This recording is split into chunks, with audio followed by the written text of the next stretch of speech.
Good morning students. Today we are going to see the model of the skin. As you all know that skin is one of the part of the integumentary system.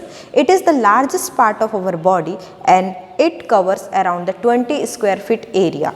Now the main function of the skin is first is regulation. So it regulates the body temperature. Second function is protection. So it protects our body from the microbes and the foreign body pathogens.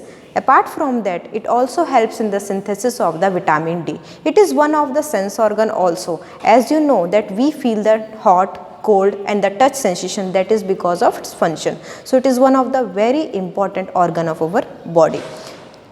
Moreover, there are 3 layers of the skin. Now we will see the model.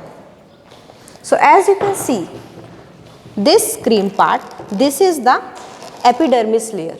Okay. The skin has 3 layers. So the uppermost layer is known as the epidermis. Here you can say this black color is the hairs. So the hairs comes out of the epidermis. Now this whole blue part you can see, this is the connective tissue. Basically the skin is made up of the connective tissue.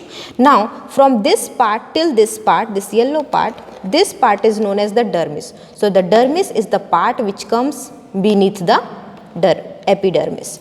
Now in the dermis there are the blood vessels present. So here you can see this is the red color which shows that there are arteries blood supply, and here is the blue which shows the vein. So these blood vessels are present here. Apart from that you can see the hair come out of a follicle which is known as the hair follicle. So this part is known as the hair follicle. Now this is known as the sweat gland which produces the sweat.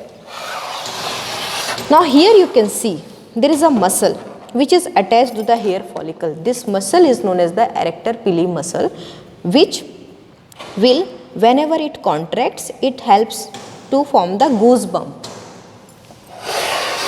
Now this yellow part is the fat. So this part is known as the hypodermis. It is made up of the subcutaneous phase. So this is how you have to explain the model of the skin whenever it's come into the examination. So skin, once again let me summarize, it is basically having the 3 layers, that is the epidermis, dermis and the hypodermis. Hypodermis is also known as the subcutaneous layer, and you must remember that there are no blood vessels in the epidermis. All the blood vessels, pain sensation all comes from the second layer, that is the dermis itself. Thank you very much.